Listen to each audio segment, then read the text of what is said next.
I remember it was around 2018. I had been serving in the military for quite a long time. At the time, I had a rather unusual position. I worked in what was essentially a special situation room. Because of the nature of my position, I worked shifts that were something like 28 hours on duty, followed by 2 days off. It was a schedule similar to the kind of shifts some officers work. One of my hobbies at the time was bowling. Because I often worked through the night and then slept for a while in the morning before waking up, I would frequently go bowling during weekday afternoons. And as you probably know, bowling alleys are usually almost completely empty during weekday afternoons. But there was one older guy who always came to the bowling alley around the same time I did. Anyone who has been to a bowling alley knows that regular members often have their real names or nicknames displayed on the scoreboards. My name was displayed there too, so that's how we recognized each other. Interestingly, this guy had the same first name as me. Our last names were different, but we had the same given name. Because of that, I immediately felt a strange sense of familiarity with him. Since we kept seeing each other so often, we gradually became friends. But as I got to know him, I began to think, this guy seems like he might work in the nightlife industry. The reason was that he worked mostly in the evenings and at night. For the sake of this story, I'll call him Dolby. At the time, Dolby was in his late 20s, while I was in my mid-20s. He was quite different from the average guy. He wore a lot of makeup. He wore a lot of accessories. He worked at night. And he always seemed to be exhausted and worn down from drinking. So I started to assume that he probably worked somewhere in the nightlife industry. Then, after I had known him for about a month or two, he suddenly stopped showing up. About a month later, I ran into him again, but he looked completely different. He looked extremely thin and exhausted. He told me, "You probably won't be seeing me anymore. I'm going away soon. Before I leave, though, I'd really like to have a drink with you." And that was when he told me about something he had personally experienced. As I had suspected, Dolby had been working in the nightlife industry, specifically at a host bar. And for someone in his late 20s to still be working in a host bar, apparently, he had already spent quite a long time in that industry. Because he had been working in the nightlife industry for such a long time, he had met all kinds of customers and encountered all sorts of people. But according to him, for people who work in that industry, the money they make from pseudo-romantic relationships with their regular customers outside the establishment is often greater than what they actually earn from working at the venue itself. Then one day, a new customer came in. In the nightlife industry, they call someone like that a big spender. And this customer really did spend a lot of money. She gave him expensive gifts and large amounts of cash. So Dolby thought to himself, I need to make sure I keep this customer. And before long, he developed a fairly close relationship with this woman. He started receiving a lot of gifts from her. But there was something strange about the way she gave them to him. For example, they might be looking at ties together, and she would suddenly say, "Oh, I don't like this one. I'll buy you a new one."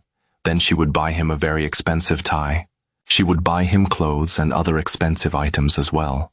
Normally, if someone buys you a replacement item, they might throw away the old one or tell you to keep it. But this woman always insisted on taking the items Dolby had already been wearing. His accessories, his clothes, his ties, his shirts. She would take all of them. So Dolby began to think, maybe she has some kind of unusual fetish. But financially, the relationship was extremely beneficial to him. So he simply thought, well, as long as I'm making money, what's the harm? And he let it go. Then one day, she told him that she had a vacation home somewhere near Seoul. She invited him to come and spend some time there with her. She suggested that they could take a trip together and get away from everything for a while. So he went with her. By that point, he had already visited the vacation home 3 or 4 times, and so far, nothing particularly dangerous had happened. In Dolby's mind, he assumed that she probably had a husband at home. He thought she was using business trips as an excuse to secretly enjoy a romantic relationship with him. That was how he interpreted the situation. After about a month had passed, Dolby said that he had received approximately 40 million won worth of gifts from her, and the amount of spending money he had received on top of that was even greater. Then, once the value of everything had reached a considerable amount, she invited him to the vacation home again, the same place they had always gone to. That night, they started drinking together. But unlike usual, something was different. Because of his job, Dolby was extremely used to drinking. He could normally handle alcohol very well. But that night, he suddenly blacked out much earlier than usual. He said it was almost as if he had completely passed out. When he finally regained consciousness, he found himself in a strange place. It was something like a storage shed, a small warehouse filled with various tools. That was where he opened his eyes. When Dolby woke up in the storage area, he wasn't tied up. His hands weren't bound, and neither were his legs. But he was trapped inside a specific room. While he was locked inside, he could hear the voices of several people outside. He had no idea what was happening or why he was there, but for some reason, he had an excruciating headache. It felt as though his head was splitting apart. Judging by the light coming from outside, it seemed to be late in the evening, possibly well into the night. As he listened more carefully, he began to notice that the people outside seemed to be speaking something that sounded a little like Chinese. Then, about an hour later, the woman he had seen earlier opened the door and walked inside. But when the door opened, something caught Dolby's attention immediately. All of the clothes and accessories he had originally owned, the very things the woman had taken from him over time, were neatly arranged inside a wardrobe right in front of him. The woman looked at Dolby and said, "I think I've bought you enough by now. You never really cared about me from the heart anyway, did you? I've paid you more than enough. I feel like I've bought you completely." As she said that, she gently ran her hand over his head. As she continued stroking his head, she said something along the lines of, "I've done everything for you by now. Don't you think you should do something fun for me too?" That was when Dolby began to realize that something was seriously wrong. But in that situation, all he could do was try to stay calm and say, "Nuna, what's wrong? Why are you acting like this?" Dolby did have a girlfriend at the time. He had been hiding his job from her while continuing his relationship with the woman, and somehow it seemed that this woman had found out about it. Dolby had no idea how she had discovered the truth or what method she had used, but she said to him, "You had a girlfriend this whole time, didn't you? You were living off money like this while you were seeing someone else. I've been hurt by men like you before. That's why I don't trust men anymore." Then she continued, "So from now on, I'm going to have some fun with you. I'll give you exactly 1 hour here. If you can escape, then go ahead and try." The 3 men who had been standing behind her began to laugh among themselves. They kept saying things like, "How much is it this time? How much? How much?" When she told him to escape if he could, Dolby had no idea what the situation actually meant. Was he genuinely being given a chance to escape, or was she simply telling him to run so they could hunt him down and kill him? He stood there, agonizing over what to do. But he wasn't tied up. His hands weren't bound. His arms and legs were completely free, so he finally decided that he had no choice but to try. He suddenly ran toward the door leading out of the storage area. But the moment he rushed outside, what he saw in front of him was something completely unexpected. It looked like an abandoned fishing village. At least, that's how Dolby described it. There were piles of old tools and equipment everywhere. It was a place that looked as though it had once been used by people, but had long since been abandoned. The area was huge, but the only thing he could see was a wire fence that stood more than 2 meters tall. And of course, the gate was locked. That was when the situation finally began to sink in. He realized, this woman actually wants to hunt me. It felt like something straight out of a horror movie. She didn't just want to scare him. She wanted to play a game, a hunting game. Then he heard someone from inside shout, "Let's go." And that's when Dolby started running. But no matter where he looked, there was nowhere to escape. He was trapped inside the enclosure. He felt like prey locked inside a cage. At that moment, he was wearing nothing but a robe. He had been taken there after spending the night out with the woman, so he hadn't even been properly dressed. He desperately searched for somewhere, anywhere, he could hide, and then he saw it. An old-fashioned outdoor toilet. The kind of squat toilet that many men who served in the military may remember from years ago. He ran straight toward it, but the toilet was so old that there were no partitions. There was nowhere to hide, no walls, no cubicle, just a simple wooden structure with a deep pit underneath. But in that moment, Dolby thought, "That's the only place I can survive." So he forced himself into the pit beneath the old toilet and tried to hide there. I asked him, "How did you even fit inside that? I've been in the military too, and those old outdoor toilets are incredibly narrow." He told me that the septic tank beneath that particular toilet was actually much wider than it looked from above. The structure itself had a surprisingly large space underneath, and because he had been working in the entertainment industry, he was quite slim. He had a very slender build, so he said he had no choice but to force himself inside. He just kept pushing his body farther and farther in. At that point, he had already convinced himself that he had no way out. He thought, "If I stay here, I'm probably going to die anyway. If I'm going to die, I'd rather die peacefully." He was worried about the poisonous gases that could build up inside a septic tank. There was also the possibility that he could suffocate from a lack of oxygen. But he thought, "Even if I die from the gas or lack of oxygen, that would still be better than being caught by them and finding out what they plan to do to me." So he kept forcing himself deeper inside. He had been hiding there for less than a minute or two, certainly less than 3 minutes, when suddenly he heard a loud bang near the door. It sounded as though someone had kicked it. Then he heard a voice say, "Hey, they said the camera caught him going this way." "Yeah, the camera recorded him coming over here." At that moment, Dolby thought, "So they really are hunting me. They're playing with me." The cameras he had seen earlier, however, were nowhere to be found. And this was around 2018. Drones were nowhere near as common as they are today, so he realized that there must be hidden cameras somewhere. They were watching him, tracking him, and enjoying the fear he was experiencing. Fortunately, there wasn't much waste inside the pit, and because the toilet had been abandoned for so long, part of the wall had cracked. When he turned his head, he could feel fresh air coming in from outside through the gap. That was the only reason he was able to survive inside there. He stayed hidden for what felt like hours. He didn't even know how much time had passed. At some point, perhaps because of the gases inside, he briefly lost consciousness. When he woke up, he could feel a faint ray of sunlight coming through the crack. There were no voices outside, but even then, he was too terrified to come out immediately, and physically, he was completely exhausted. He had gone far beyond the point of simple fatigue. His body was no longer functioning normally, but eventually, he told himself, "I have to survive." And after some time, he finally crawled out. The first thing he thought about was the cameras. He had heard them talking about the cameras, so he thought, "Where do I go now? How do I get out of here?" He had to escape somehow.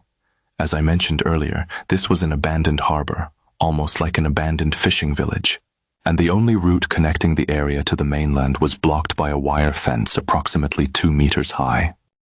With a fence that high, there was only one place left for him to go: the sea. The only way out was through the water. Fortunately, Dolby had served in the Navy, so at least he knew how to swim. But he knew that if anyone heard the sound of him swimming, they might realize he was still there. They might still be searching for him. So he tried to think of a way to move through the water without being noticed. There were fishing gear, buoys, and other floating equipment nearby. He thought, "I'll cover my head with one of those. I'll only keep my face above the water so I can breathe, and I'll let myself drift slowly with the current." So he jumped into the sea, but at that exact moment, he heard a noise coming from the place where he had been held. It sounded like someone had let out a loud cry. He didn't know if one of the people from the group had discovered something or if someone had simply been taking a break nearby. But he heard the sound, and he thought, "If I make any more noise, I'm finished." So he began moving his legs as slowly and quietly as possible, little by little, further and further out into the sea. He couldn't come back onto land. According to Dolby, he felt as though he had been swimming for hours. He moved slowly along the coastline, drifting through the water like a buoy being carried by the current. Then, just as he finally passed beyond the fence and reached the other side, he heard people coming out of the buildings behind him. And then he heard them shouting. They were looking for him again. At that point, he had no choice. He thought, I can't get out through the land. I'll keep swimming slowly. There seems to be a fishing village somewhere over there. Since this is the coast, there must be boats moving around these waters. So he decided to swim farther out into the sea and try to circle around the area. He felt as though he had been swimming for 4 or 5 hours. But anyone who has ever swum knows this. Even if you swim for 4 or 5 hours, you can't cover a great distance if you're only moving slowly and carefully. Later, when Dolby looked into it, he discovered something unbelievable. He had only traveled about 800 meters from where he started. After escaping from the area, which was only about 800 meters away in a straight line, Dolby collapsed onto the shore. He was exhausted beyond words. But he forced himself back onto his feet and ran toward an area where he thought there might be people. These days, many of them have disappeared. But do you remember those public telephones that used to stand outside neighborhood supermarkets? The ones that allowed you to collect calls? Dolby said that even the thought of calling the police terrified him. At that point, he suspected everyone and everything. For all he knew, the people who had kidnapped him might have connections throughout the entire area. He had no idea who he could trust. So when he picked up the collect call phone, only one number came to mind. The number of the manager at the establishment where he worked. People who managed those businesses had to receive a lot of calls, so they often used very easy-to-remember phone numbers and handed them out on business cards.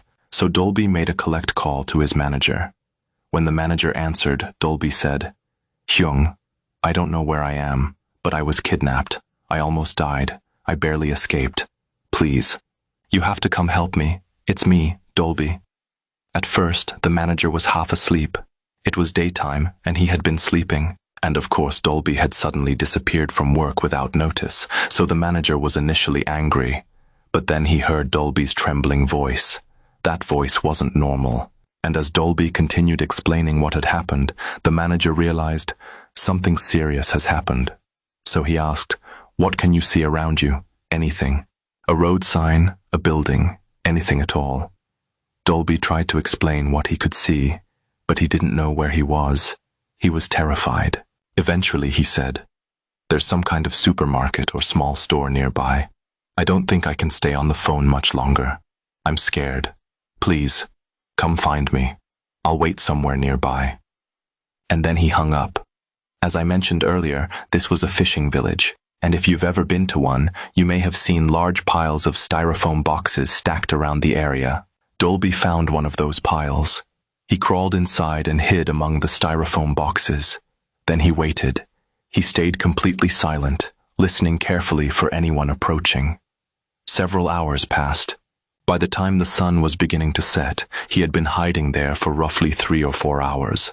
Then he saw a car entering the area, and unbelievably, it was the manager's car. The moment he saw it, Dolby ran toward it and jumped inside, but by then, there was no way he could have looked normal. After everything he had been through, his appearance was completely unrecognizable. Once Dolby got into the manager's car, he finally began to feel safe. He thought, "I really survived. I'm going to live." For the first time, he felt like he was truly out of danger. As they drove back, Dolby began explaining where everything had happened. The place where he had been held was somewhere near Seoul. I'm not going to mention the exact location, but it was in the Seoul area. The vacation home where he had been drinking with the woman was also somewhere near Seoul, but the place where he had eventually been rescued was completely different. It was one of the coastal cities in South Gyeongsang province. I won't mention the exact location, but somehow he had been rescued there. Dolby asked the manager, "How did you even find me?" The manager explained that he had searched for every place name Dolby had mentioned. He searched for the roads and locations. Then he started looking for supermarkets that matched the descriptions Dolby had given him. Eventually, he found the right area. and he drove all the way down there to look for him. While they were discussing whether they should report the incident to the police, the manager suddenly became completely serious. He looked at Dolby and said, "Don't ever tell anyone about this, not for the rest of your life. Don't even mention it on your deathbed." Then he continued, "I only heard this as a rumor when I was your age, but now that you've told me what happened, I think I know what this is. And just like you probably realized, those people weren't Korean. The manager wasn't just in charge of one establishment. He managed 3 or 4 different businesses, so he had vaguely heard of this particular customer. But as far as he knew, she was simply a wealthy customer who spent a lot of money. However, after listening to everything Dolby had experienced, something suddenly came back to him. It was one of the old rumors he had heard when he was still at the bottom of the industry. They called it the game. You might wonder why. In that dark circle, there were whispers of influential figures, people who viewed others not as human beings, but as mere pieces to be moved. They would hunt, secure, and interact with them as if they were nothing more than toys. It was like a human version of an arcade machine. My manager had heard the same rumors. Could that really be true? He cleared his throat and looked at me with a heavy, serious gaze. "From now on, shed everything. Your devices, your records, anything tied to your identity. Disconnect from everyone. Leave this life behind and vanish. That is the only way to remain unseen. If you seek outside help, you will only reveal your location to them. If you remain silent, they may lose interest. They know you saw their site and the nature of their activities. But you must leave. You must go where they cannot track you." After saying that, he drove me back to Seoul. I began erasing my existence. And just as I was about to walk away from my old life forever, I crossed paths with him. That was when I told him everything. At the time, I honestly thought it was all a fabrication. I didn't believe such things could exist in reality. But then, he revealed something that turned my blood to ice. I had replaced everything, my phone, my identity, everything. Yet, a message appeared on my brand new device from an unknown source. It said only one thing: "If we find you again, there will be no escape." I saw it with my own eyes. And remember, my body was in no condition to run when I left that place. My physical state was severely compromised. I could barely move. That was why it took me nearly 4 hours to navigate those 800 meters of water. And yet, they had mocked me. Run. If you can move, then try to move. If I hadn't found that desperate hiding place, I don't know what would have become of me. I might not have survived. It has been 7 years, and I have lost touch with that man. But that is what happened. Run if you can. Looking back, I realize what they meant. Go ahead, try to flee. The outcome is already decided. They were toying with me. That was the chilling truth. And then someone remarked, "Wait, did they even check if he was capable of navigating that distance?"